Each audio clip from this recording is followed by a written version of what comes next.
So for those of you who don't know me, my name is Professor David Wilkins. I've been here, this is my 31st year of teaching, so most of you actually I have at least been around here when you were here at Harvard Law School.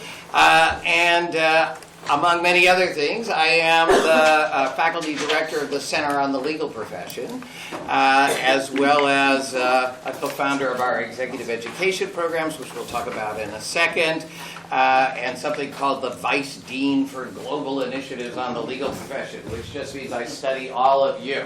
And I'm really thrilled that at this really pivotal moment in the law school's history, I don't know about you, but I'm not going to be around the next 200-time attorney,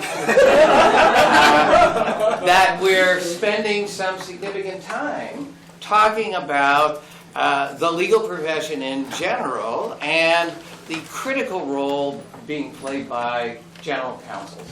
I think for most of you who haven't graduated, let's say, in the 2000s, the role of the general counsel was not one that you thought anything about when you were at Harvard Law School. In fact, even if you did graduate in the 2000s and you didn't take my class or you didn't take the class that I now teach with Ben Heineman, you probably didn't have much exposure to that role at all.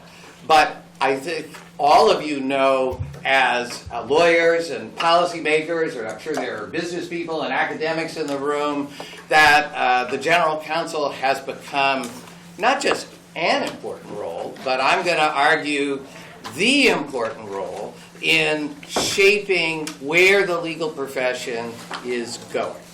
And so we've been studying this at the Center on the Legal Profession now for several years. We've been running a survey of general counsels, which we started here in the United States, but we've now administered in India, Brazil, and are currently administering in China as part of our project on globalization, lawyers, and emerging economies, or GLEE, as we like to call it.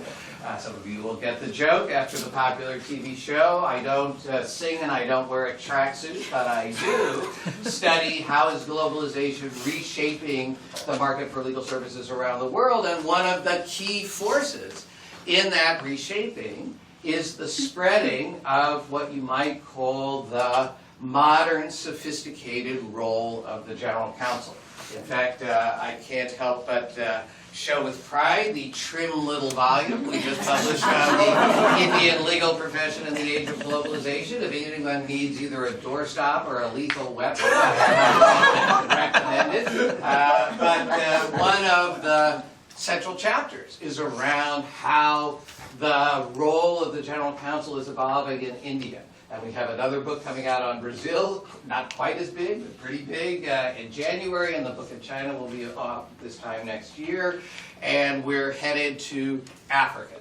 And in each of these places, we think the role of the general counsel is really one of, if not the pivotal force that's changing the practice of law in each of these new important areas.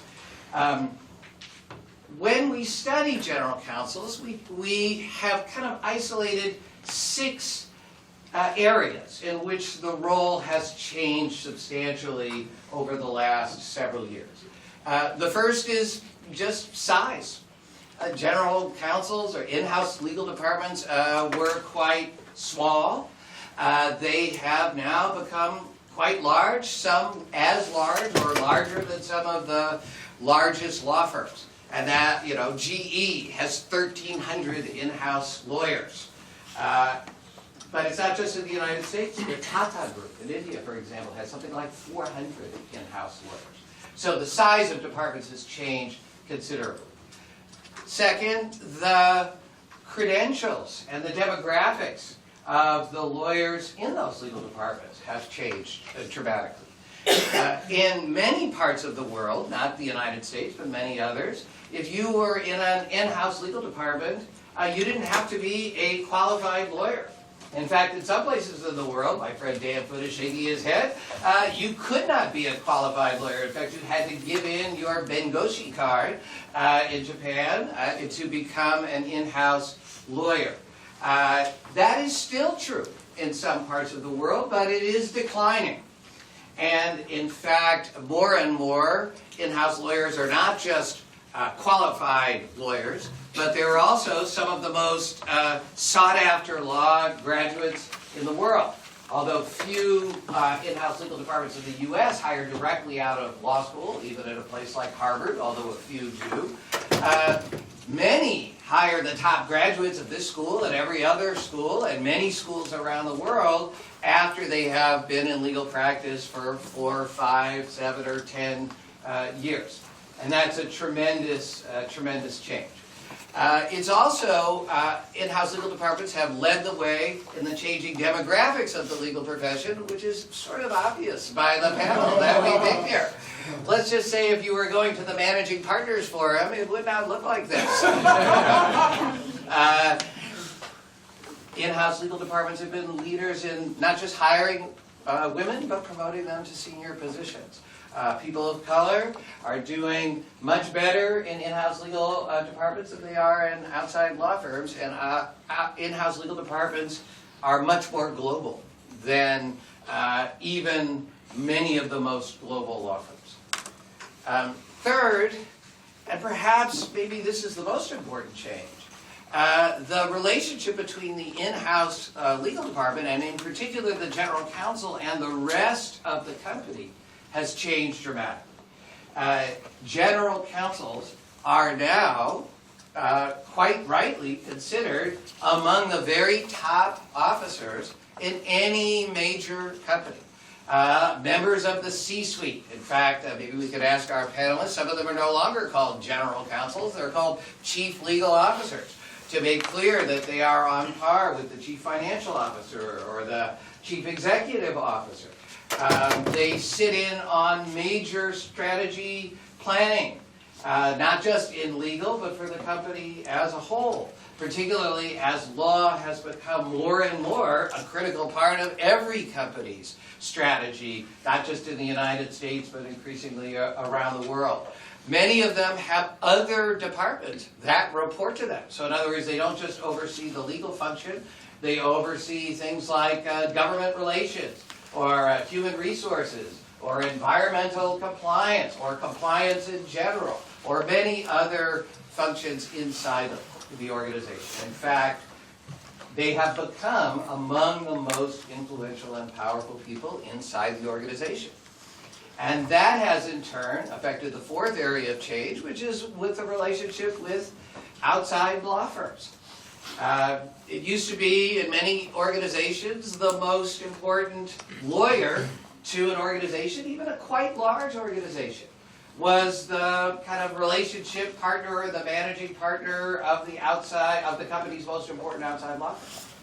Today, even that lawyer, although hopefully playing an important partnering role, is quite frankly someone who often reports to the senior general counsel or in-house lawyer within the company, and in-house lawyers are increasingly flexing their muscles around that relationship and trying to drive that relationship in ways that are more and more for the benefit of their corporate clients, of the company, but also, I'd argue, for society. And we will get into that when we talk about some of the ways in which these amazing general counsels are using their platforms to drive change.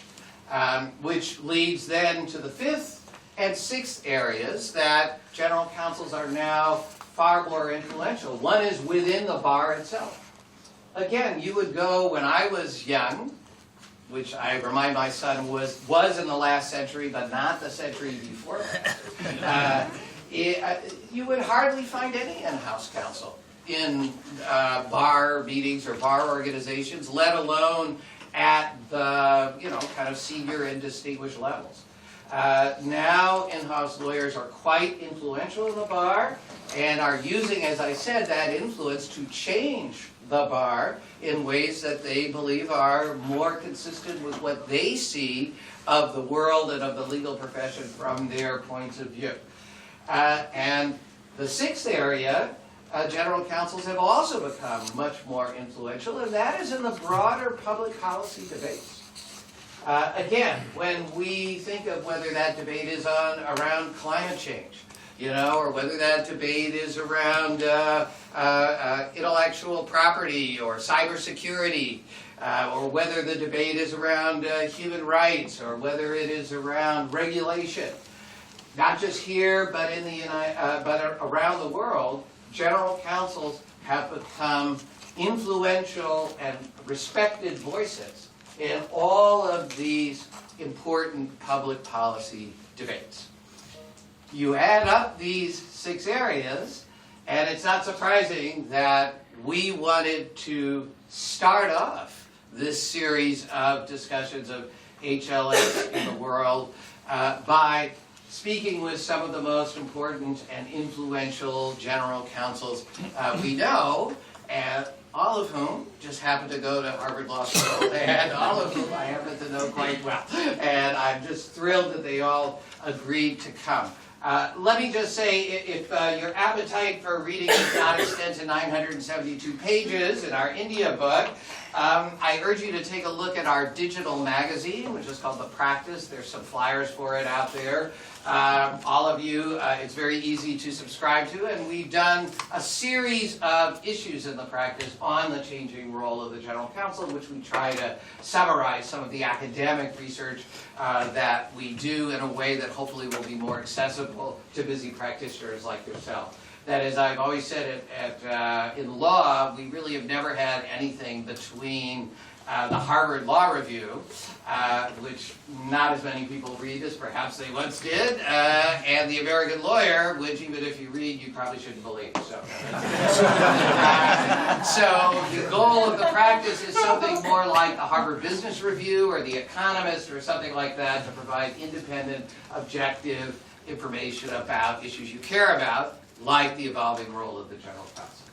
So we are thrilled today to have such a distinguished panel. I'm only going to give them a 1-sentence each introduction because you've got their materials and the bios, and really what I want to do is to hear from all of them. So starting on your left is Kim Rivera, who's the General Counsel of HP. Next to Kim is Horacio Gutierrez, who's the General Counsel of Spotify. Next is Laura Stein, who's the General Counsel of Clorox. And last but certainly not least is my dear friend and former student, Deirdre Stanley, who is the General Counsel of Thomson Reuters and a real supporter of the center. And a lot of the research we've been able to do is because of Deirdre's amazing support. My also dear friend and former student, Scott Westfahl. By the way, Kim's my former student too, and Laura's my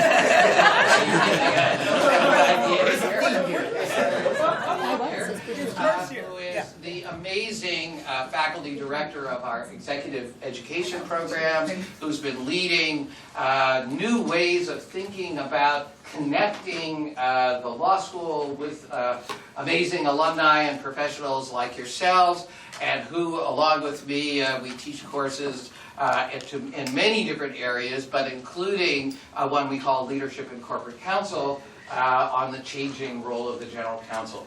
And Scott is going to engage our terrific panel in some question and answer, and then we're going to try to get them to talk amongst themselves a little bit, but mostly we'll want them to talk with all of you. So, Scott Westfahl. Thank you. And let's get going then.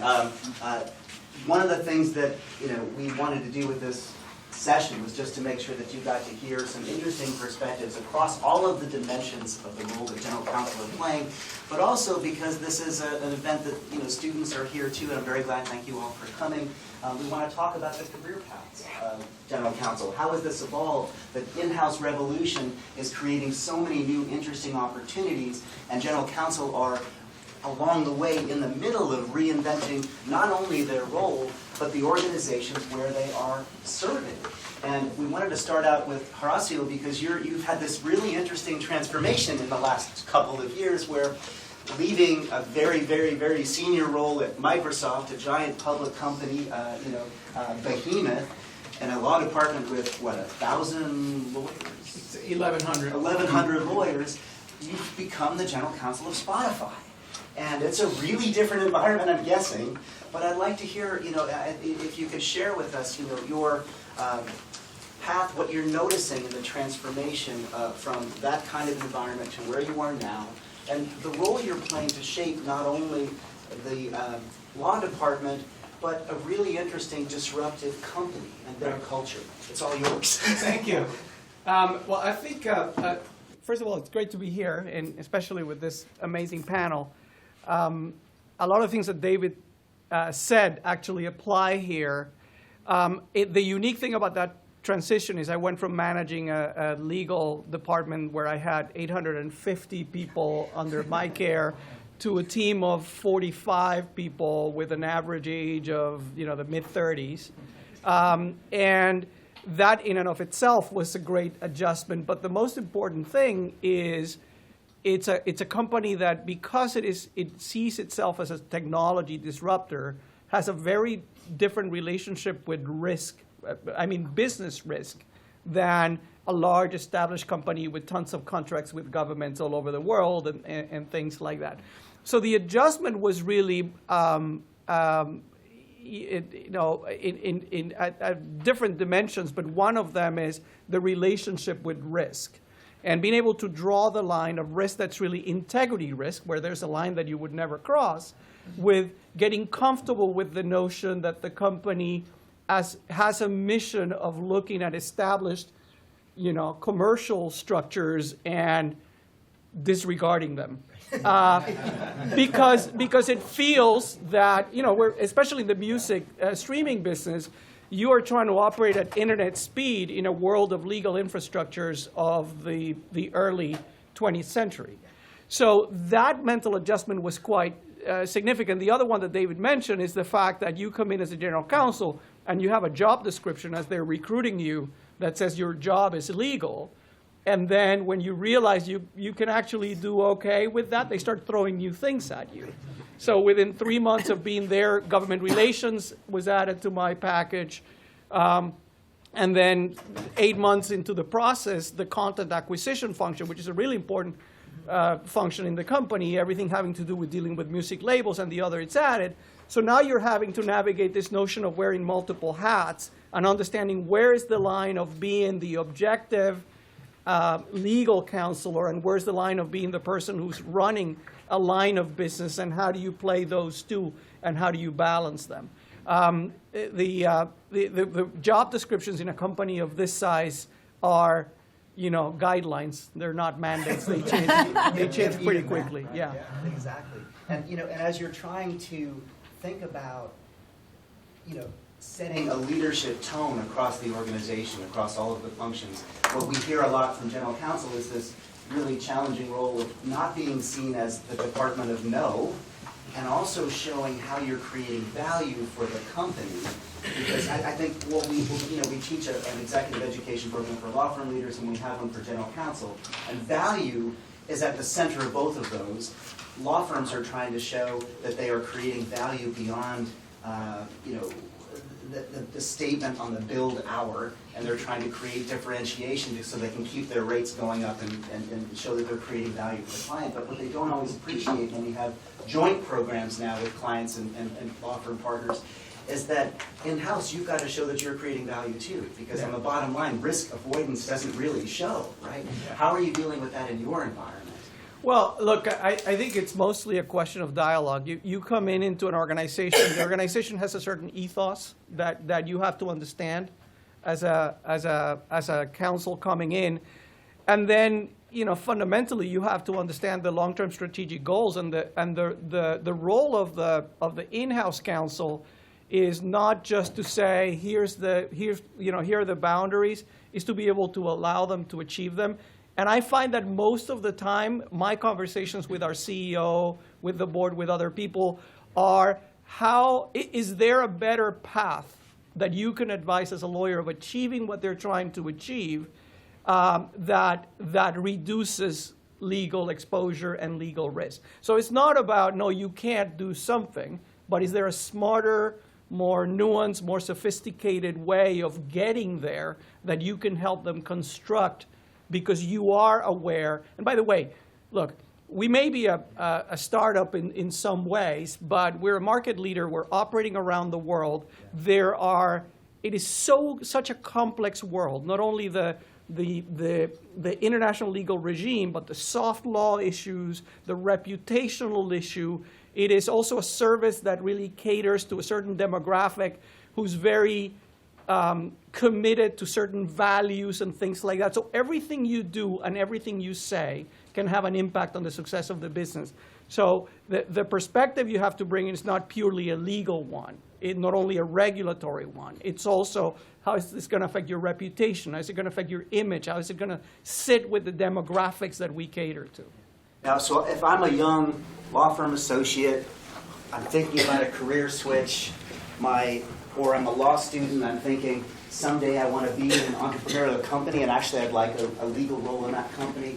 What can I do to prepare myself to do the kind of things you're saying? Because it's not clear that the path right now is preparing me the way it should. So there's a traditional answer that everybody will tell you, right? There's the subject matter expertise. You have to be a good lawyer in a field that's related to the work. I actually think that's not the defining element. What I found is the hardest thing is to ensure that people have a global perspective. And I think law schools are doing a better job now of doing that they did in the past, but making sure that people are exposed to EU regulatory system and the Chinese legal system and other kinds of things. That's a really important thing in perspective. The other one that's hard to measure is there a certain amount of soft skills that are needed that you don't need in private practice, where you're mostly working in this sort of atomic little teams that are task force for a case. And it turns out when you work in an organization, a human organization like a company, and you're involved from the beginning. Correct. I got the influence. Yeah. It turns out that it's a lot of this is about influence. It's about building credibility. It's about building goodwill. It's about people wanting to follow you even though they don't have to. So leading within an organization, knowing when you're leading and when you're supporting, knowing, as I think one of the justices said last night, that you have to pick, do you want results or do you want the credit? And if you want results, then you're willing to give someone else the credit. Those are the little things in an organization where people at every level of the organization can lead and needs to lead in order to get things done. It's really chaotic in any company, even the large ones, but it's particularly chaotic in a company that's an emerging company that's disrupting, and having people who have the EQ to navigate that. By the way, they don't teach that in law school. Yeah. Having that is, to me, the defining characteristic of a successful in-house counsel. Yeah. Can I ask? Yeah, I was going to ask you all to chime in on this. Yeah. Something that Horacio said. So, and you hear this a lot inside corporations, right? The soft skills. Really, what it is leadership, right? It's leadership skills, and there is that field is studied. There is plenty We're of doing it actually. Right. Exactly, So it's about developing. There's the substantive, right, which Horacio covered. There's management, learning how to manage a business, learning what a corporation, how corporations are managed, how you do that, which is separate from leadership, right? Which is all the things that Horacio talked about, which are how do you influence? Right. How do you create personal credibility? Yep. How do you get people to follow you in chaotic environments or in difficult situations? And how do you begin to, with the same rigor and discipline and systematic approach that people take to learning the law, how do you do that in the field of leadership? And I think that's, to me, that's one of the, when you've been in-house long enough, what you see is the people who succeed at the highest level are the ones who have those leadership skills. Yeah. There are plenty of others who are brilliant and smart and hardworking and global that never make it to the C-suite and never make it to the senior-most levels. And almost to a person, it's because they lack leadership skills, or the rest of the C-suite doesn't see them as someone who can work at that same level. Right. Wonderful point. I can't help but do something here on the board, because this is really fun. Thanks to Brad Smith and Microsoft here for something called the Surface Hub. This is the most technologically enabled classroom at Harvard Law School. David and I co-authored an article for Stanford Law Review outlining a new model for lawyer development that ties right into what you're saying. We believe that lawyer development is about legal technical skill development, something that law schools and law firms have done very well. But then we don't say soft skills because that's too pejorative. We talk about professional skills. And exactly what you're talking about, Kim and Horacio, how do you develop leadership, management, negotiation skills that any professional needs to have, and business acumen and judgment. And the third, which we think is really overlooked a lot in the legal construct, is network. And the idea that you have to be building a network, not networking because that scares introverts like me and a lot of others, but how do you build this network of people who can be helpful to you across your career within your organization and outside your organization. And we see a lot of lawyers who really struggle when they get into large organizations. They never look outside the small group of people with whom they're working. I transitioned from practicing at a law firm to the business world at McKinsey, and it was incredible to me. All the MBAs I met were friends and in touch with all of their law school classmates. And they had this incredible network, and building a network was central to their career, and they knew it as students from day one. And we haven't done enough of that here. So a lot of the work that David and I are doing now with law students is about helping people to understand that. I'd love your additional thoughts on these career paths, and how do you prepare yourself to have the role you have, Laura and Deirdre? I would just say I love that concept of network. I hadn't thought about it before. We're in a company that has over 50,000 employees, and over about 140 lawyers. Obviously, we're not going to get to all of those employees, but we need to get to the most influential ones, and we need to get to them before we're actually in a problem or a crisis scenario, because at that moment, the ability to influence them is going to be based upon them seeing you in other models and knowing that you're with the team and understand the strategy, and so you'll have a credibility when you come in, and you do have to say, you can't do this specific thing, but we're still in favor of the long-term strategy. How do we work with you? And that network is incredibly important to that. And exactly as Kim was saying, the difference between the lawyers who are at my level and our next level down from a leadership perspective, it has everything to do with who can build that credibility over multiple groups of people, some of whom are very senior, some of whom are not very senior, and the ability to communicate with them in a way and where they are is a really important skill. We find that lawyers are typically using networks only in a very transactional way. You try to have a connection with someone just when you need them, but otherwise it's not important, because that's the way we've kind of trained people here for too long. And so we're trying to shake that up now. The courses we teach are team-based courses a lot of times, because we're trying to build those networks. Laura, your perspective? No, I think I actually really like the paradigm. What's interesting is you've got legal technical skills at the top, and that actually ends up being kind of the baseline. For like, where take you it are. for granted, because there's so yeah. many amazing You're right. lawyers who can, be amazing in their problem solving and analytical skills and how to get the best result on an individual item or transaction. Right. But that's taken for granted, I think Kim Table and Horacio stakes, said. So what's interesting is typically from a career path standpoint, our sweet spot still is taking an amazing lawyer, and anytime we have an opening, we'll probably have 500 applicants for a lawyer position. I mean, the jobs are that coveted, and then with that, look at how can we take someone who's an amazing lawyer and then just build them out into additional areas, so over time they can keep advancing. And then when you get to professional skills, like when I first went in-house, I was at a law firm, which I loved, and I was seconded to an in-house role to do all the international aspects of a big acquisition, and I loved it. But I really, they're talking to you on day one when you're in a company about how to keep developing your own brand of authentic leadership, how different types of skills and experiences you need, and then like when someone's on our team, we conscientiously move them both to get additional technical skills, but also to keep developing people leadership, influencing skills, building trust, and then we work together as a team on that. And then I do love the network piece because, I've been very fortunate to be a general counsel with two really wonderful companies that I love, and I've actually served on some large company boards, and each and every one of those roles came because somebody knew me, and through a great relationship with them, where hopefully you know, it was good, you know, just in terms of what you learned and how you support each other. Right. Put my name in for something. And so Right. I don't think I would have the career I have today if I hadn't had that network. And then in my case, and I know we'll talk about it in a little bit, like there's so many ways through, you know, kind of just supporting our professional values that much of my network has come through pro bono or diversity or other things. And then you create amazing friendships and relationships. And that authentic make you better. ones, right? Which is really important. And I just want to add, just Yeah. to sort of emphasize, I've not seen this before, but I love it. I too think it's a fantastic sort of framework. And I just want to say, I feel fortunate.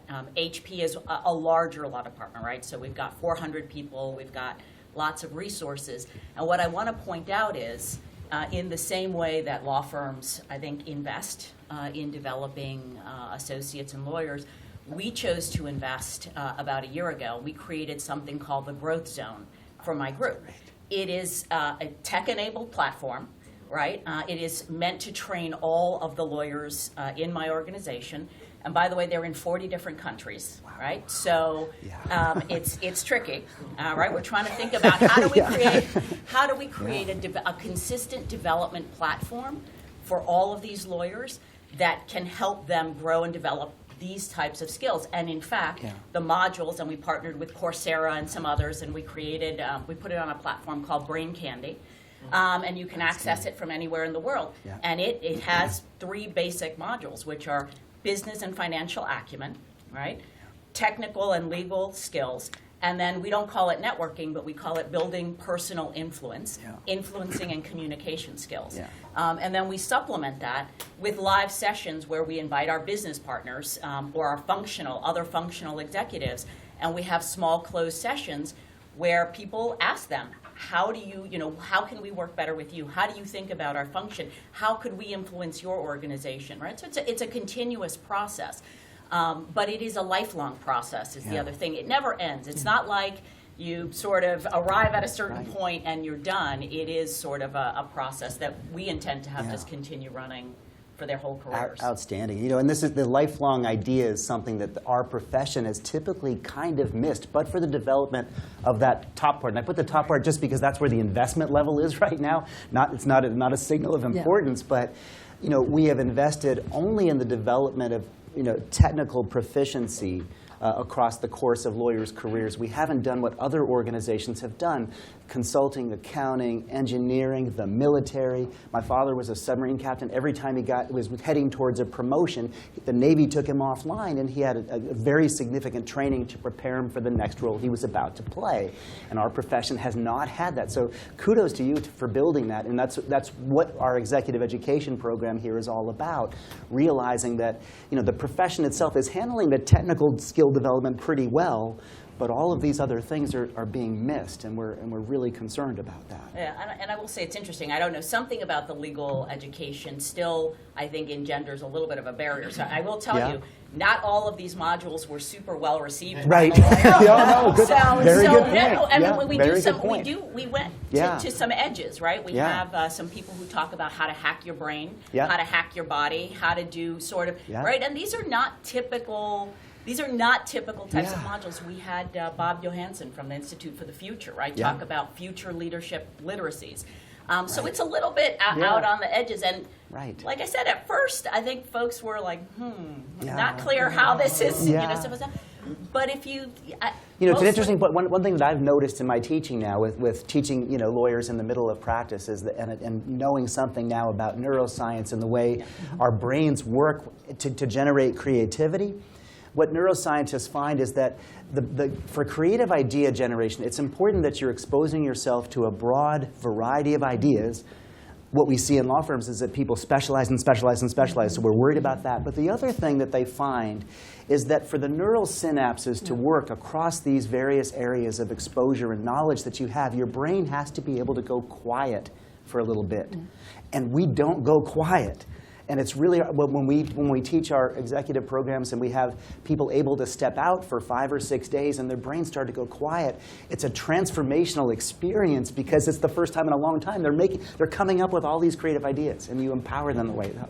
Well, we have a global attorney offsite every year where, as Kim's described, where we kind of refresh and celebrate the fiscal year we just finished and what we're gearing up for from a strategic and priorities and what's going on in the company. And we have a team that plans it every year. And this year they wanted our theme to be mindfulness. Wow. So we all had mindfulness, and it was actually great. And so I really do. It was more about just, as you said, kind of taking a break, and even before you're like rushing into a meeting, and just taking a step back and like, what are you trying to accomplish, and just it's as simple as being present, right? The right. mindfulness research, that applied to the professional world started at Harvard Medical School with John Kabat-Zinn and the researchers over there finding that doctors who engaged in even a small amount of mindfulness were, better decision making, more focused, more refreshed, physically healthier. All of that can come into our profession with not that much of an effort investment. Right. Another idea is the idea of being present, and one of the things we worry about most is in this world of multitasking and devices, we reorient our profession and our professionals to being present in what they're doing, because to come up with distinctive value and better judgment and better advice for clients, better service, you have to be present in the moment. My transition from practicing law over to the consulting world was interesting because I never had a meeting with a senior person in consulting who wasn't completely present entirely. I was used to lawyers, looking at their devices or looking at the screen, and the partner I'm reporting to kind of doing 6 things at once and taking a phone call, and I'm trying to zip in my little thoughts as quickly as I could. I never once had a meeting with someone within that high-level consulting firm where they weren't completely focused. And just on that, and I'm sure for your company cultures too, it's really, it's be here now, and we are, we have people present to us all the time on their business unit strategy or you name it, and we say it's rude not to be fully absorbed, and so just put it away. Right. You have to. You have to. And so it's kind of, it depends on the company, but it is much and much more. And there's a modeling as leaders. I was at I had set up a big training for law firm associates about leadership. We spent a lot of money on it. We were using, when I was within a law firm, we used Harvard Business School faculty. It was a great program. The managing partner's role was to come in and say, this really matters, and you mid-level associates are the backbone of the firm. And in the middle of his welcome, he took a phone call and stepped out. It was not a good signal, right? So we talk about this in our leadership program. The signal from the top is really important. By the way, Scott, that works not only in the business environment, it turns out in personal relations. That's also really wife true. Enforces a policy of no devices during dinner. Yeah, fantastic. There's even research that shows if you pause and take 3 deep breaths before you start eating, the food tastes better. Fascinating. Try this tonight when you're having dinner. Just pause, take 3 deep breaths. The food actually tastes better in the studies that they've done. So really, really important. Does that work in the HARC? Hey, I got to say, the food is a lot better than when you guys were here. I am so impressed. The food service we get in our executive program is really good food. The breakfast burritos we get, awesome. My team knows we demand breakfast burritos on the last day of any leadership program we do. They're really good. So it's gotten better. I want to pivot to another important theme that matters a lot to us in the work we're doing. And David, you referred to it in your opening. The diversification of the profession and how this is happening and how it should happen is something that we're very concerned about. There's all sorts of research in the outside world that is showing that a diverse team, as long as the team gets along and has relevant competence to the job, will always outperform a homogeneous team of experts. And there's a couple of things that unpacking in that. First, lawyers have trouble sometimes working in teams, and we're working on that in our leadership programming. But this other thing about what does a diverse team look like in the law, And where is the evidence that we can start to show? In the corporate world, it's very clear. The more women you have on a corporate board, McKinsey studies have shown the companies outperform others. The more women and people of color are on a corporate board, a big study in Europe showed that the board was definitely outperforming, the company was definitely outperforming other companies.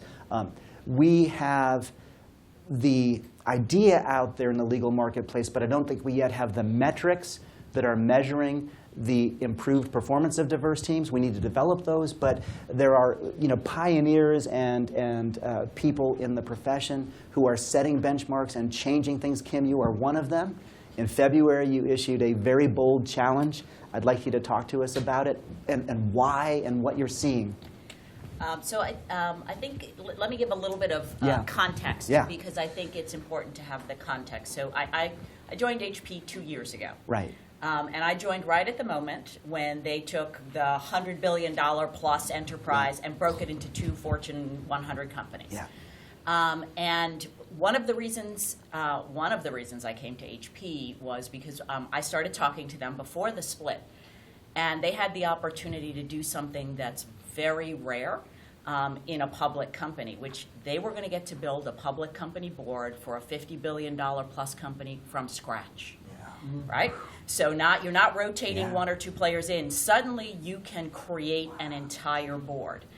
And when I spoke to them, they said, we've decided, and we talked about mission, we talked about the company, about the fact that they had a very specific idea about the culture they wanted to create in the new HP, and not only why they wanted to create that culture, why diversity mattered to that culture, why inclusion mattered to that culture, how it was going to translate into innovation. And they seemed pretty serious about it when I spoke to them. In a rigorous, disciplined, specific way with a specific set of plans. And that plan was, we're going to create the most diverse board in tech. Right? Which some of you may have heard, tech is having a small problem with diversity. They're having a small problem. And they said, we are going to do that, which I thought was pretty bold to go out publicly and say we're going to create the most diverse board in tech. And they did it. Wow. They created a public company board that was almost 50% women, that had Hispanics, African Americans, Southeast Asians, I mean, across the board, and sacrificed nothing. Right. I mean, nothing, right? 5 current and former CEOs, the head of the former head of the National Science Foundation, world-class experts in microfluidics, which is what that business is. So that was their point of departure, which is a pretty bold place to start. And they said, we're going to keep going. Yeah. And so what I recognized was that is a unique and powerful platform, right? To have sort of a company that's decided at that level that it's going to be so clear, specific, and public about what it's doing. And so when I came in, I spoke with some of my colleagues. We talk constantly about what are we going to continue to do about diversity and inclusion, not just in HP, but in tech, and how can we ripple that out to every place that we touch. And so again, I recognized it was a powerful platform, and I sat with my team and we talked about what are some of the most stubborn problems in diversity in the legal profession. And we talked about big firms, and we were already doing lots of different things to work on pipeline and mentoring and sponsoring. So, there was a lot that was already being done. And my team came to me and said, well, we think that it would be quite innovative and bold if we put a financial stake in the ground. We can't see anybody who's done it in this particular way. And we spent about 6 months talking to managing partners of our biggest outside partner firms. I talked to lots of other GCs who have been very active in diversity and inclusion, some less so, just to try and get perspectives. And we decided that we were going to put that stake in the ground. And the stake was, I sent a letter to the firm saying, here's why diversity and inclusion matters to us at HP. Here's why it matters to me in the profession. Here's what we care about, and here's what we're going to do. We're now going to require our partner firms to, in the same way we ask them to perform on every other dimension, to perform on diversity and inclusion. And that means giving us relationship partners and teams that are staffed with women and ethnic minorities. And we're going to expect a certain level of that, and if we don't get it, we're going to withhold 10% of your fees until you comply. And I just want to point out, they don't have to do work for us, right? So this is they want to work with us. So it's not like we can go out and we're saying if you want to work with us, this is the condition. You must sign up for this. And I have to say we didn't lose anybody. We didn't lose anybody. B, I got hundreds of phone calls, emails, letters from all over, people applauding, asking how they could join the effort. A little bit of criticism, and here's the thing, right? Some angry shareholder letters to my CEO and board saying, tell your general counsel to do her job and shut up. Like, this is not what she should be doing. And here's the difference, right? And they stood right behind me. They said, nope. We support her, and we stand behind her. This is our, these are our values. Sorry you don't like it. Right. Too bad. And that's pretty exceptional as well to have that support. And I just want to point out, I'm not alone there. My colleague Antonio Lucio, who's our chief marketing officer, really well-known marketing professional, formerly at Visa and Pepsi, did the same thing to ad agencies in New York. And he said, we will no longer take bids from ad agencies that aren't half women. Right, staff with women, relationship partners, and he put $100 million towards something called Free the Bid, which is to encourage women and ethnic minorities to bid for big advertising work. And so it's been, but again, I had to bring my team along, right? I mean, they came to me, but I had to bring my full team, the board, other executives, frankly, the firms that we were going to do this with. And so, so that's the context for it. Outstanding. It's just, Can I comment on one thing? Please, because I think this last bit that you mentioned is really interesting. The fact that you had to bring your team along. It turns out we had done a variation of this at Microsoft a few years ago. Instead of withholding payment, it was a bonus that we would pay, because I think the insight is money talks. That's the only way you're going to change behavior. But the problem is not only are the law firms in this cycle that you have to break in this way by creating this incentive, there are also cycles internally in the legal department where people want to make their choices to who they want to work with. They want to be in control of it. There's the comfort of habit that you also have to break internally. So the other thing that at Microsoft, Brad Smith and the legal department did is there was a percentage of the bonus pool for the employees of the legal department that was at risk. And if the firms failed to meet the goals, there would be a percentage of the bonus pool of the legal department senior leadership that would be withheld. And by the way, the first year, we did not meet the goal, and the bonus was a portion of the bonus was withheld. You have to do those things because it takes two to tango. It's the people who procure the work and the people who provide the service. Both have to be prepared to embrace the challenge. Right. And one of we work very closely with something called the Leadership Council on Legal Diversity, which is the only organization really that brings together general counsel and managing partners of significant firms. There are probably 90 or so GCs now. We're actually about 100. 100, yay, and about 150 managing partners or so. Laura knows this because she is the chair of the LCLD, following Brad Smith as chair of the LCD, and you all have been involved. One of the things when we talk about the LCLD that is interesting is that, this at some point could look like a zero-sum game where in-house departments are pressuring law firms and law firms are trying to do what they can, but they're pointing fingers at each other. And I think what's great about the LCLD effort is that they're combining together and they're trying to come up with proactive solutions to grow the pie for everybody. I don't know, Laura, if you want to talk about the latest efforts on that front. Sure. So the notion behind the Leadership Council on Legal Diversity, it started with a phenomenal general counsel, Rick Palmore, who was the general counsel of Sara Lee, and then General Mills, and now he's an executive coach, and he's fantastic. And he did a call to action because as we looked around the profession, it certainly did not reflect society.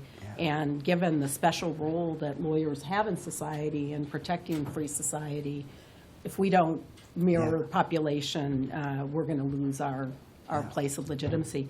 And so it evolved into the thinking is if you have GCs of some of the most amazing companies in the world and law firms of some of the most amazing firms in the world, can we collaborate and look at things through many lenses?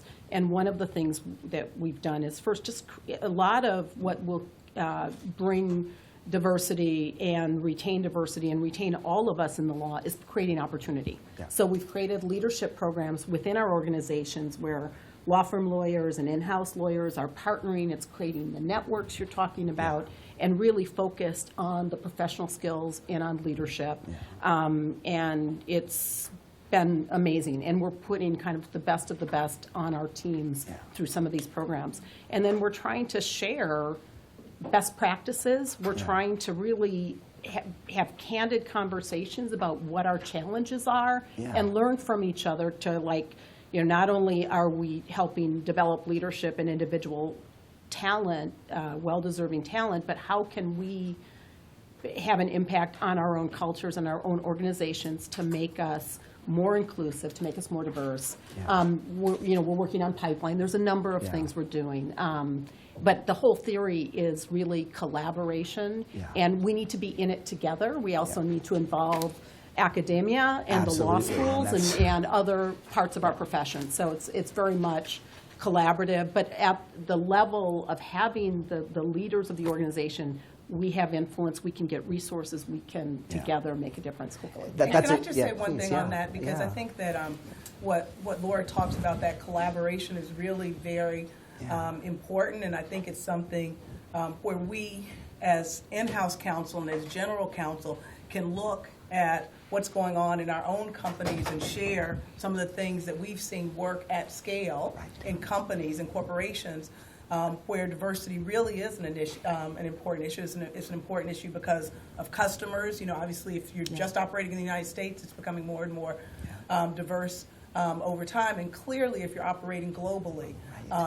And all of us, either we're disruptors or we are being disrupted. And so the last thing that we as companies need, are employees as well as partners that we, source business from, who have blind spots or who are looking things narrowly, historically, et cetera. And so one of the challenges really is when somebody comes to do an RFP or does a pitch and you walk in with a team that looks like a team that you would expect from a top law firm in the 1940s or 50s, is, our team, business people and lawyers, right? Because often the business people are sitting in the sourcing too. I've actually have a team say, wow, didn't that seem really retro?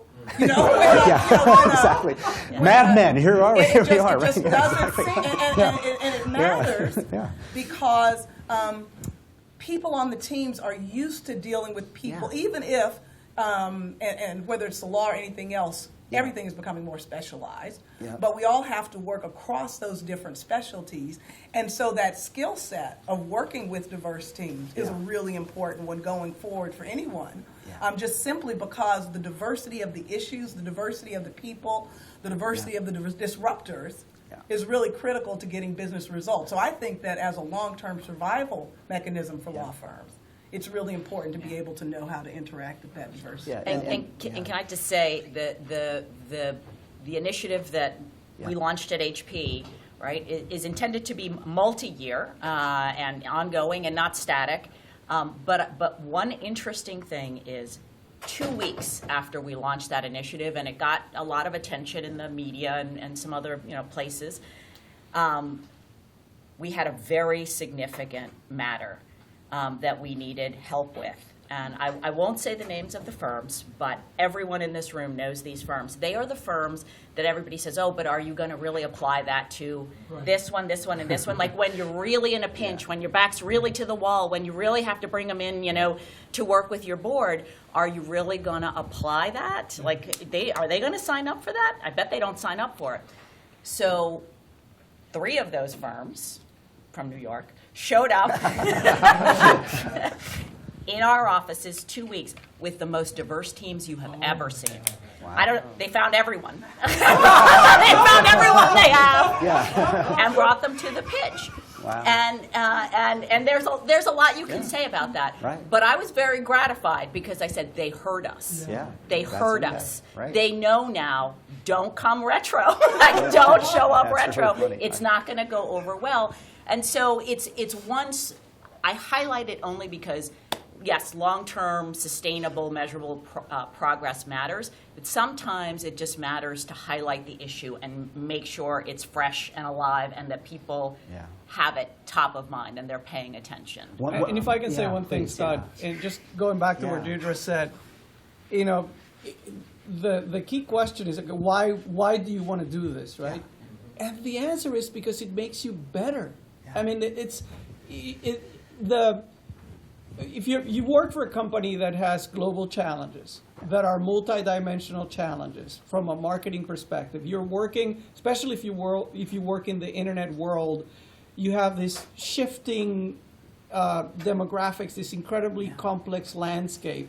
You need to have a team that will allow you to understand and discuss and debate internally these issues from as many perspectives as possible. So this discussion about diversity and inclusion, I always say, it's not just the right thing to do, it's a smart thing to do. Right. If you're going to succeed in today's marketplace, you need to have internally the richness of perspectives and discussions that are going to make you tackle these challenges effectively. And I know, you know, from personal experience with your team now, because you came in, you told me a year and a half ago you needed to start hiring up. Yeah. And what I witnessed, there's a program called Law Without Walls that has about, I think, 30 to 35 business schools and law schools, mostly law schools from all around the world participate. Each school sends a couple of students. Over a series of months after a big kickoff, they work on an innovation project. And they have to pitch, like Shark Tank or American Idol at the end, to panels of experts. And some of these have been commercialized and brought forward, new ideas to change legal education and legal practice. I teach a mini version of that course now here for law students here. We teach a class on innovation and design thinking. Some of my students are here. What I found interesting is that the lawyers you sent to be mentors to the Law Without Walls group were diverse, interesting, energized, and they added so much value to the students. And it was because they could interact in that global environment. You're doing a great job hiring, is what I'm essentially going to say. But I also want to point out, you mentioned partnership with academia, Laura, because this is really important. And one thing, you know, I want a little bit of a soapbox moment here.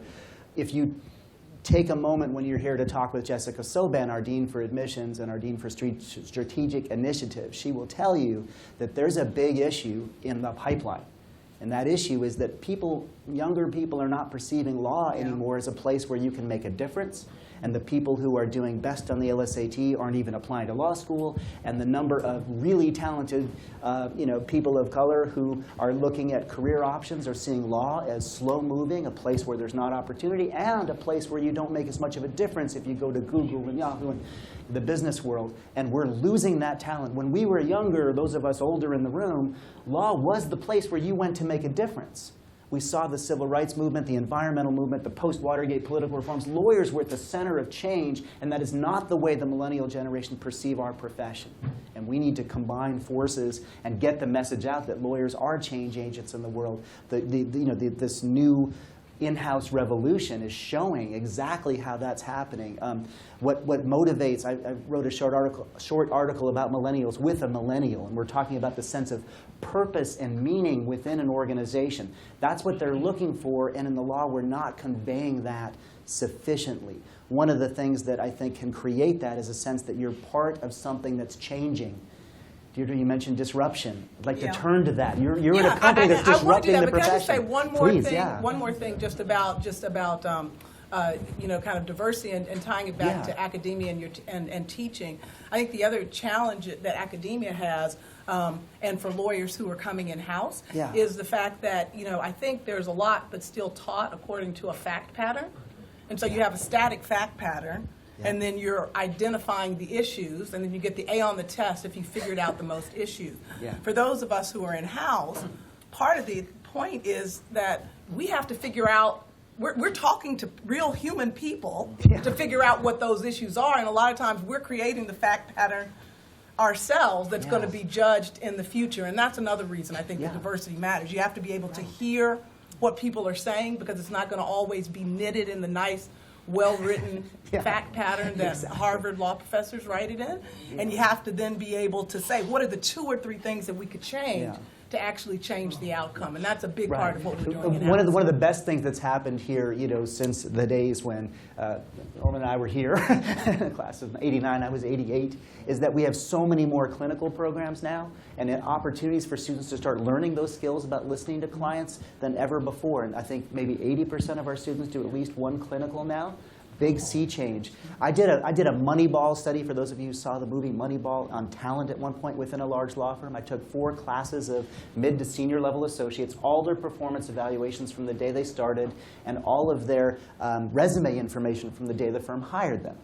And when we did those correlations, the #1 highest rated factor about whether an associate was going to be rated distinctive at the senior level was if they had done clinical work in law school and they had done real practical things. Another was whether they had a service-related job of some sort at some point before law school.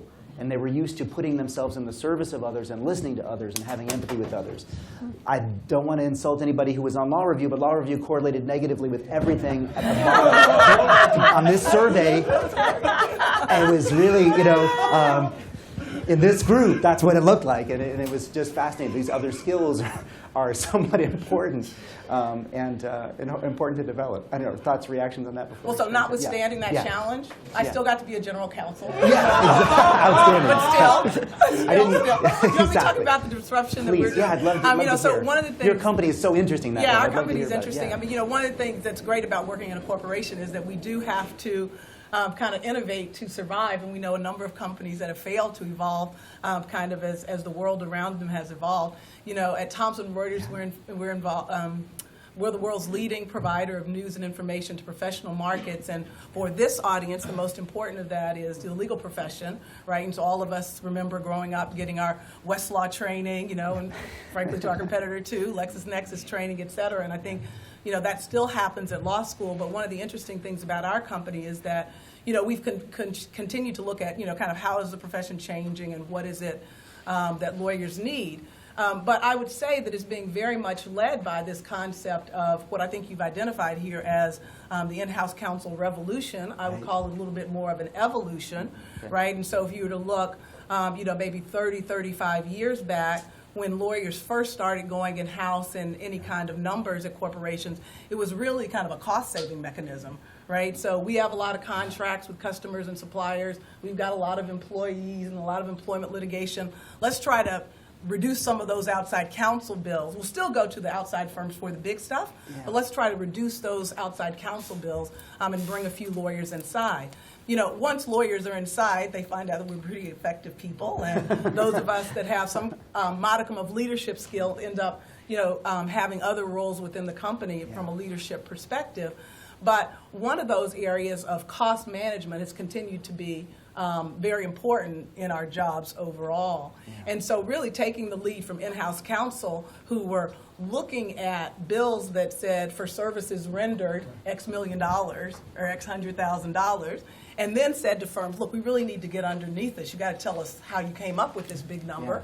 And then you'd get a 10 or 20 page bill that would tell you kind of, and you would kind of parse through and maybe identify some areas where you might be able to get some cost savings. All of that, of course, now is done in an electronic relationship. We have a product called Legal Tracker, right, that allows people to see down to, to the half hour or to the quarter hour what lawyers are charging for what, how much you paid for that paralegal, and, oh, by the way, when a law firm partner increased his fees in the middle of a matter and you didn't know about it, right?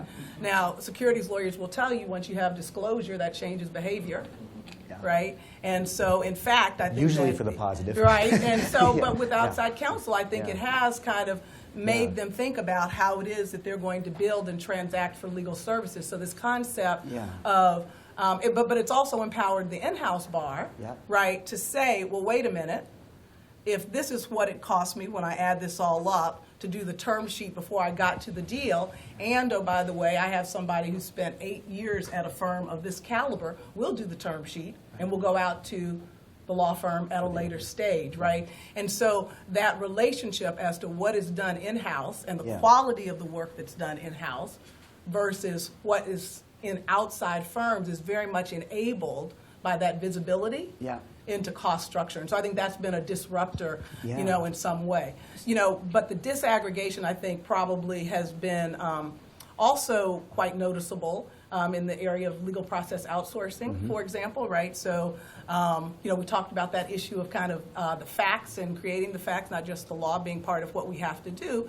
And, nothing more than, documents, when you're litigating is better evidence of kind of what the facts are. And with technology, electronic documents, and more specifically emails, right, really exploded the field, of discovery and what the cost of litigating a case is.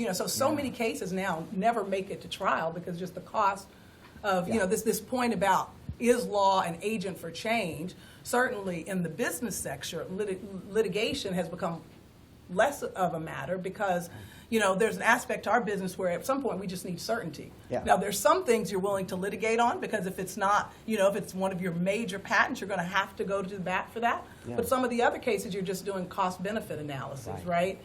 And so part of the disaggregation or the disruptor that we've also participated in is, the law firms were very skeptical at first about legal process outsourcers, right? Can we really let go of the control of people reviewing what will ultimately become part of our argument going forward? And then the General Counsel, looking at these bills, said, well, you know what, I'll take that risk. So I'll just go hire those legal process outsourcers, and we'll come to you and kind of package it up in this way. And then the law firm said, well, you know what, that's not really in our sweet spot. So again, technology starting to change, or the disaggregation starting to change the practice. Now even the legal process outsourcers are using more and more technology with respect to predictive coding and things like that. And so kind of really narrowing how much do you ever really have to analyze for, or really have to look at in order to kind of identify what needs to be this analyzed. idea of going around, and just finding solutions is fascinating. The largest, growing professional organization in the law in the last 2 years has been the Corporate Legal Operations Consortium, CLOC. Right. Now has 1,000 people coming to their conference. The second year they held a conference. The first year was 50 or 60. The second year is 1,000 people, and legal operations professionals embedded in the legal department, not the law firm, are going directly and working with these legal tech startups and providers of new AI technologies and whatnot to streamline internal processes. Do you all have members and legal operations professionals? We do. Most law firm people don't even know CLOC exists right now. My first hire at Spotify was a legal operations manager. I mean, just one comment that I think it's an insight coming from Deirdre's remarks there. Some people may choose to ignore this, but the legal practice, especially the law firm model of practice, is undergoing a tectonic shift. And it's happening, you could say in some regards it's been going on for some time, and you could say is going in slow motion, although I think it's reaching the point with the use of these technologies and AI techniques and business models like outsourcing and things like that, combined with the redefinition of the in-house role that has become more expansive and taken over tasks that used to be contracted out to law firms, which is part of what we're here to talk about. The combination of these factors are reshaping private practice and the law firm business, which frankly was due for some shakeup for some time. It was a highly inefficient model with an economic compensation model that rewarded inefficiency. The more you build, the more money you made.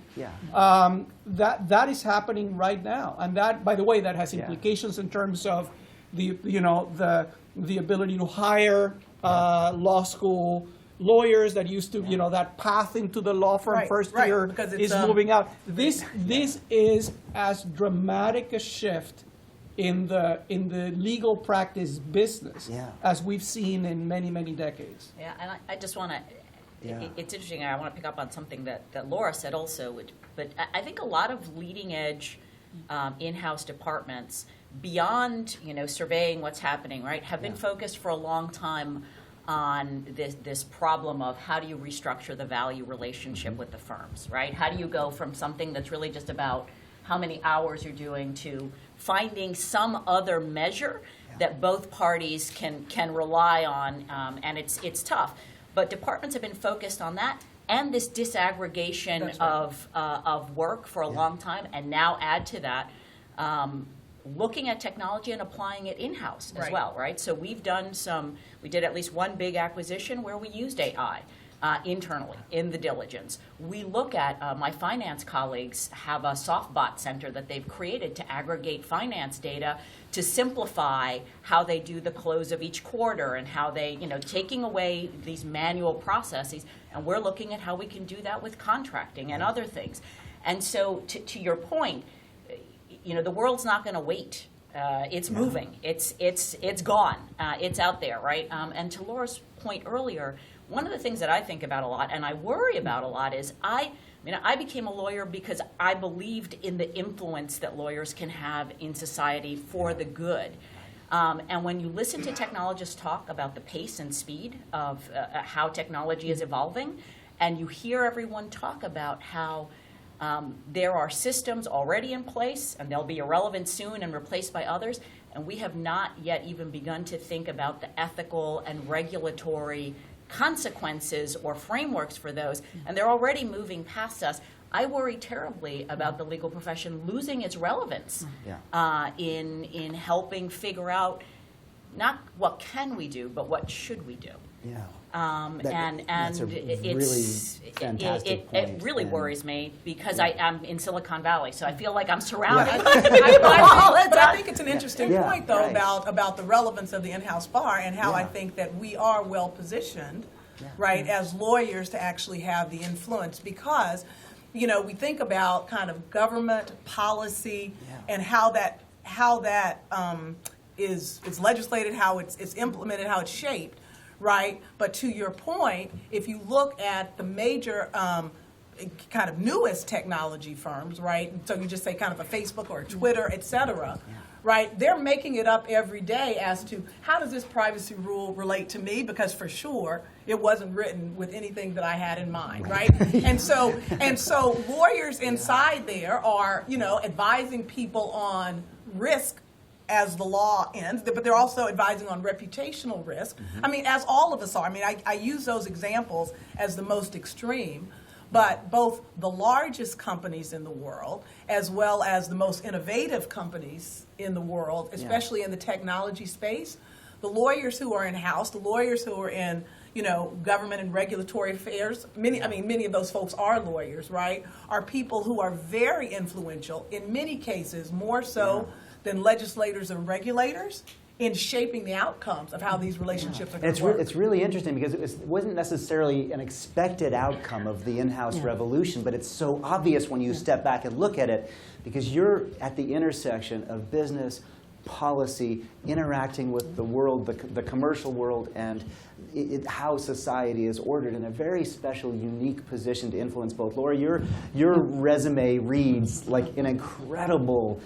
range of helping in this way across so many policy dimensions. Talk to us about your experience. Sure, and one thing I wanted to add to the comments that Deirdre and Horacio and Kim have made just on this whole, like how we're changing, how we're interacting with law firms, is it's also happening in the context where our companies are either being disrupted, disrupting ourselves so somebody else doesn't do it. And so we're exposed to and part of senior team's best thinking on how we're getting better cost savings to invest in growth, how we're using technology differently, and that impacts as well how we interact with law firms and others because I have the pace of change not only within our teams, within our profession, but within our companies. I love it. It's fantastic, but that's influencing how we in turn partner and how we do services because all of the functions in our companies are going through similar things. But I love that one of the things we wanted to focus on is kind of the influence and the role we can have in the profession and, broader, for our companies and thinking about, how we may want to weigh in on various things from a public policy standpoint. So, one thing, and I know this is true of Horacio and Kim and Deirdre, and many other GCs, is we really encourage our team, not just on the diversity and inclusion front, which we've talked about, but really to uphold the values of our profession, to make a difference, and the need for access to justice is more acute now in this country and all over the world, and we have lawyers outside the U.S. as well. And so how are we really encouraging our teams to realize that, hopefully all of us, we learned at Harvard Law School that it is a value of our profession, and we've been given so much, we need to give back. And so I think, so whether it's access to justice, rule of law work, which is, by the way, in the best interest of our companies, because the more we have consistency, the more we don't have corruption, that's impacting us, because we have to, we zero tolerance for corruption, but we want an even playing field so other companies feel the same way, and how we need judges who are independent and trained, because that will lead to right outcomes. All of that are things that we want our teams and lawyers to advocate for. And so I think one of the reasons why in-house lawyers gravitate to this is, first, it is the right thing to do. Hopefully, we grew up in firms where you were servicing, you were staffing the legal services clinics, so that was just part of the ethos. One thing that's changing is we're bringing it more globally, because historically outside the U.S., it depends on the country. Lawyers didn't necessarily work in a firm where right away you're doing pro bono, like it's expected as part of what you do, so we can influence that. But also we find that the influence we've talked about today, we can make a disparate impact. And so if we can get our lawyers partnering with law firms, providing access to justice, pro bono services, or working on rule of law, that hopefully others will get more involved, and it feels good. It's a natural extension of the role of the General Counsel as conscience of the corporation, that it becomes a broader conscience to the world. David and the center are doing really interesting research and showing now, and I think this is not being written about it enough, and we're watching this trend of the General Counsel and the law departments are starting to influence, in significant ways, issues of corruption, rule of law, things like that. Well, we have corporate responsibility programs, and so the work we do can be an integral part. And then you asked an interesting question. I mean, especially in the external environment today, lots of groups and lots of causes are trying to get companies to weigh in and take stances on things historically thought of as political. And often the GC is partnering with the board and the CEO and a couple other colleagues, being thoughtful and really thinking about their company, their stakeholders, what makes most sense. You only have so much capital, so you don't want to be involved in a million issues, but where is it that for your company and what you're doing makes sense, and for what reason? And so it's a fascinating part of our jobs that I would have never thought. So we're the ones often meeting with the NGOs. We're the ones who are very involved in a lot of kind of the social issues, responsibility citizen issues, and thinking about, whether or not this is something we should weigh in on or not. I'm sorry. No, go ahead. I was just going to say, this goes back to the evolution of the GC role. So I don't know about the rest of the folks on the panel, but when I was in law school, if you were someone who cared about social justice and equity, GC was not the role you thought about. That was not where the good people went, right? Sorry, but I've had that conversation with folks. It was not something that you thought of as a place to go. And I think that has I think Laura said it beautifully. I think that has changed. I think what is happening is that because GCs are at the intersection of these issues, and because they recognize now that they have access, influence, power, resources, there are a lot of folks who are now pivoting to use that to advance equity and social justice issues. Shareholders care about that too. Employees care about that too, right? The communities care about that too. So that, in my view, is part of the best evolution that has happened, that has now become more of the model. I was just going to say that from a pro bono standpoint, it's just a numbers game. I mean, for GCs who aren't encouraging their lawyers to do this, I mean, it's a real challenge, because we know that especially with all the firms, especially the big firms, coming out of the financial crisis, now profits per partner is up, but overall partners is down. So law firms are shrinking as they become more profitable and as they think through their business model. And that has been who has historically funded a lot of these issues that we're talking about. And so from a numbers perspective, you know, the in-house bar is going to have to pick up some of this, or else really there will be a lot of access to justice issues that just go unanswered. I would mention the global issue is very interesting. I think that the UK has also a good, you know, kind of history with pro bono, et cetera. You know, we're coming off of, you know, kind of a pro bono week. It is in the United States this week, actually, I think.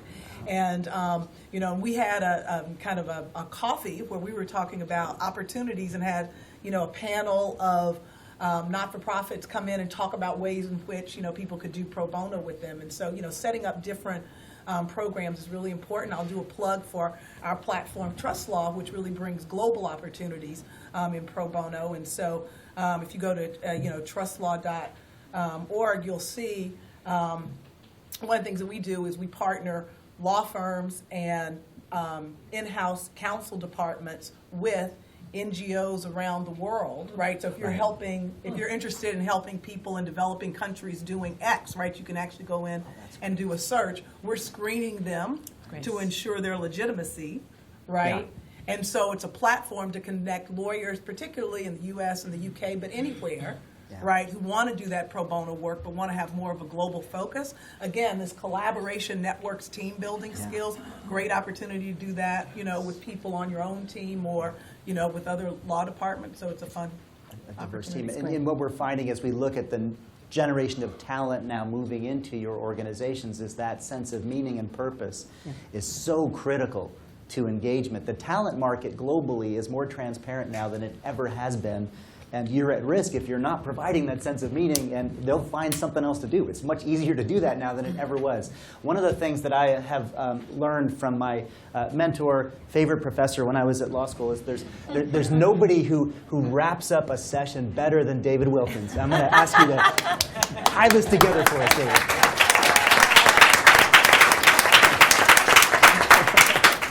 Listen, you can see why I was so excited about this panel.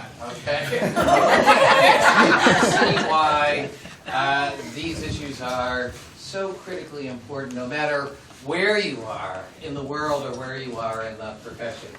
I just want to really close by saying, kind of bringing it back to this gathering and you know, the 200th anniversary of Harvard Law School, and the role that you as graduates of Harvard Law School can play in thinking about all of these issues, and hopefully the interaction that we at Harvard, who never graduated and who remain here, in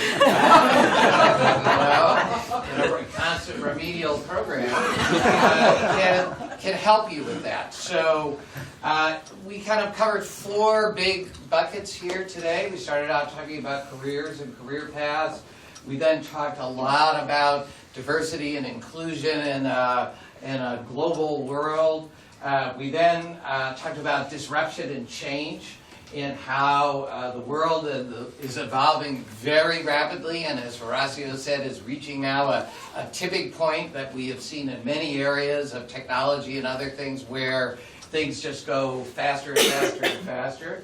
And finally, the deep connection between that must remain, notwithstanding, that must not be disrupted, I should say, between law and public service, right? So part of the complexity is not everything should change, but in fact, actually, it's critically important that some of the core traditional values that brought, I would imagine, every single person in this room to Harvard Law School remain. So I want to say that we are trying to engage on all of these issues, and we urge you to stay engaged with us on them. And one way to do that is to visit either with us or with the programs that we're doing here in executive education, all of which touch on these issues which we make central, or remotely by tuning into what we're doing at the Center on the Legal Profession. So if you go to our website, you can just Google Harvard Law School Center on the Legal Profession. We have things that you can access on all these issues. On careers, we did a big study on the careers of Harvard Law School graduates, the first most comprehensive study. It's called the Harvard Law School Career Study, in which we look at what has happened, not just the minute you went out of law school, which everybody probably knows with great certainty, but 5 years, 10 years, 15 years, 20 years, 30 years, 40 years after law school, and how that might be different for women and men is what we particularly focused on. On the issue of diversity, we just published a major study on the careers of Black Harvard Law School graduates, in which we look at how the careers of our Black graduates. Harvard Law School has graduated more Black lawyers than any other law school but Howard, something we should be very proud of, and something that we hope will be a model for thinking about diversity, but also the challenges that people continue to face, including the pipeline challenges that Scott spoke of, and we hope this will be a model for studying the careers of Latinos, the careers of Asians, the careers of our LLM graduates.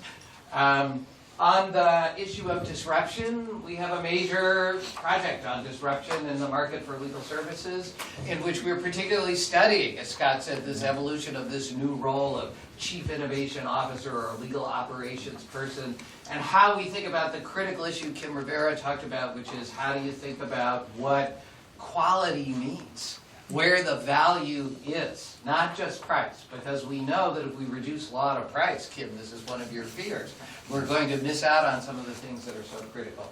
And finally, how to think about what public service and a public profession means in a complex global market economy. And Ben Heineman and Bill Lee and I have written a small 75-page tome called Lawyers as Professionals and as Citizens, in which we try to address that in a meaningful way in the various roles that lawyers make. All that stuff you can download for free on our website. You can read about by subscribing to our digital magazine, The Practice. That's one way in which you can engage with us. But the most important thing you can do is to leave this room and commit yourself to thinking yourself seriously and critically and openly about these issues in your own practice, in your own jurisdiction, in the own kind of organization, whether that's in the public sector or the private sector, in an in-house or an outhouse, sorry, that's in a law firm setting. You can take these ideas back with you. And I bet when you do that you will agree with me that not only is the General Counsel role maybe the most pivotal role across a whole range of the legal profession, but that we have had the incredible honor of listening to 4 of the most amazing General Counsel there are in the world today, and led by an incredible moderator in Scott Westfahl. Please join me in